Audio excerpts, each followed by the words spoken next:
Brought to you by Agilus Diagnostics.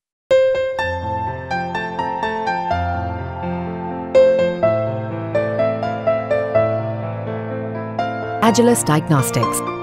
नमस्कार, आप देख रहे हैं हरियाणा तक। इस समय हम बीजेपी के प्रदेश कार्यालय मंगल कमल में हैं और यहाँ पर आज 1000 युवाओं ने जो बीजेपी ज्वाइन की। हमारे साथ बीजेपी के युवा मोर्चा के प्रदेश अध्यक्ष विभय बिश्नोई जी हैं और आदमपुर से विधायक भी हैं। विभय जी, जिस तरह से आज पार्टी में 1000 युवाओं का जो है ज्वाइनिंग करवाई गई, युवाओं के लिए राजनीति कितनी ज़रूरी है? बहुत ज़रूरी है। हमारा देश विश्व का सबसे युवा देश है, तो हमारे देश का आने वाला आज और कल हमारे देश के युवाओं ने लिखना है। तो जब तक हमारे नौजवान राजनीतिक रूप से सक्रिय नहीं होंगे, जब तक अच्छे लोग राजनीति में सक्रियता नहीं दिखाएंगे, तब तक हमारा देश आगे नहीं बढ़ सकता। विभय जी, जिस तरह से युवाओं के लिए हर सरकार वादा करती है, जिस तरह से नरेंद्र मोदी जब सत्ता में आए थे तो 2 करोड़ नौकरियां देने का वादा किया था। जब बीजेपी की भी 10 साल से सरकार रही है, चाहे कोई भी सरकार हो, युवाओं को लुभाने के लिए तरह तरह के वादे करते हैं, लेकिन वादे पूरे नहीं होते। देखिए, जिस प्रकार से बिना खर्ची बिना पर्ची प्रणाली और मेरिट प्रणाली को स्थापित करते हुए हमारी सरकार ने पिछले 10 सालों के अंदर हरियाणा प्रदेश में भी और पूरे देश के अंदर योग्यता के आधार पर, मेहनत के आधार पर, मेरिट के आधार पर युवाओं को रोज़गार देने का काम किया है, अवसर प्रदान करने का काम किया, मैं समझता हूँ कि अनप्रेसिडेंटेड है।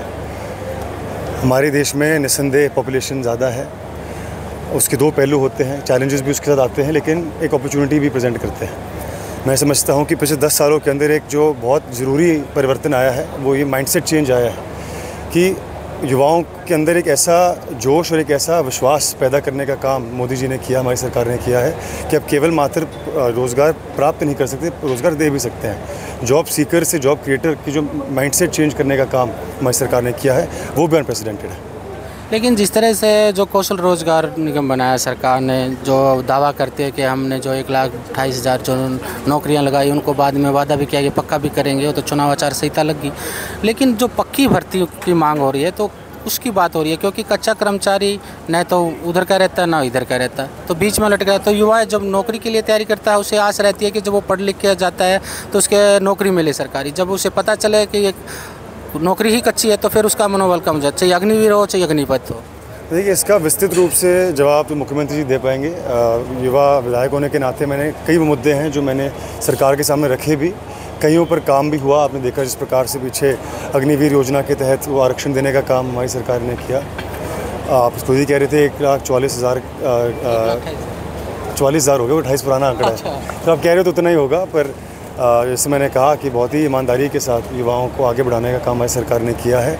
हाँ, अभी भी बहुत कुछ करना बाकी है। तो मैं तो इतना ही कह सकता हूँ कि मैनिफेस्टो कमेटी का सदस्य होने के नाते काफ़ी हफ्तों से जब हमारे सोनीपत के अंदर प्रदेश कार्यकारिणी हुई थी युवा मोर्चा की, तब भी मैंने युवाओं से आह्वान किया था कि आप बताएं कि हमारे संकल्प पत्र के अंदर क्या क्या बातें होनी चाहिए। तो उन सभी को गंभीरता के साथ मैं समझूंगा, पढ़ूंगा, और जब हमारे आगे मैनिफेस्टो का जो गठन होगा उसमें हम युवाओं को प्राथमिकता देने का काम करेंगे। एक आखिरी सवाल मेरा ये है कि युवाओं को, जो अभी विधानसभा का चुनाव है, आप युवाओं को आगे बढ़ाने की बात करते हैं, कितनी मतलब टिकटों की बात करते हैं बीच पार्टी की तरफ से, क्योंकि युवा आएगा तो नई सोच आएगी? देखिए, वैसे तो मेरा अधिकार नहीं है, मैं उस इलेक्शन कमेटी के सिफारिश तो कर सकते हैं। सिफारिश ज़रूर करूँगा, उसी पे मैं आ रहा था। सिफारिश पर पहले भी की है और आगे भी करूँगा। आज भी जैसे हमारी मीटिंग होनी है, इसमें भी मैं जितने हमारे पार्टी के बड़े नेता हैं उनको मैं कहूँगा युवा मोर्चा की तरफ से कि क्योंकि हमारा प्रदेश युवा प्रदेश है, और जब तक हमारे नौजवानों को पर्याप्त प्रतिनिधित्व नहीं मिलेगा, तब तक जिस प्रकार से युवाओं का उत्थान होना चाहिए उस प्रकार से हम नहीं कर पाएंगे। एक छोटा और रह गया, अभी मैंने कुछ बात छात्रों से की तो कह रहे थे हम दिल्ली से हैं, दिल्ली यूनिवर्सिटी में पढ़ते हैं, हम पार्टी ज्वाइन करने नहीं आए, बस वैसे देखने आ गए, किसी के साथ आ गए, नेता के साथ। आपने पता नहीं किससे बात करी है, मैंने तो रिकॉर्डेड अभी किया है जस्ट। हाँ, चलो उसका फिर मैं जवाब कैसे दूँ आपको। लेकिन लगभग जो आज कार्यक्रम हुआ था, ये दिल्ली यूनिवर्सिटी में स्टूडेंट ज़रूर पढ़े थे, लेकिन ये सारे हरियाणा के अलग अलग ज़िलों से आए थे। और जब आपने देखा किस प्रकार से बड़े जोश के साथ इन्होंने पार्टी का दामन थामा है, और जिस प्रकार से आज हमारे राष्ट्रीय अध्यक्ष तेजस्वी सूर्य जी भी रहे, हमारे मुख्यमंत्री जी भी रहे, तो मैं समझता हूँ कि इन सभी साथियों का हम पुरजोर तरीके से स्वागत करते हैं, और आने वाले समय में मुझे भरोसा है कि हमारे पार्टी को मजबूती दिलाने में भी अहम भूमिका निभाने। आप आदमपुर से पूरी दावेदारी है? आदमपुर का चुनाव तो आदमपुर की जनता लड़ती है। मैं तो चेहरा प्रस्तुत करता हूँ। हमारा परिवार ने हमेशा एक चेहरा प्रस्तुत किया है, लेकिन चुनाव आदमपुर की जनता बनाम विपक्षी और बाहरी ताकतों का होता है।